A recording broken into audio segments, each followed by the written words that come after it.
ये कितना बड़ा ये प्लांट हो गया है मेरा, ये फ्रूट इसका।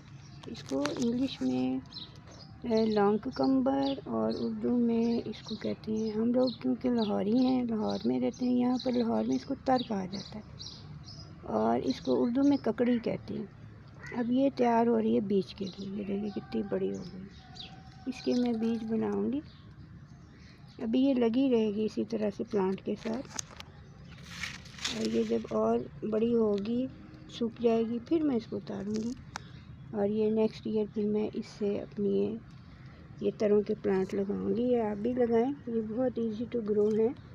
वही आम नॉर्मल मिट्टी बना के इसकी गोबर की खाद, पत्ते की खाद मैं तो ये डाली थी इसमें, और क्योंकि घर में मेरे मुर्गियाँ वगैरह हैं तो मैं मुर्गियों की ही डाल देती हूँ, या बर्ड्स की जो बीज वगैरह निकलती है। और जब मैं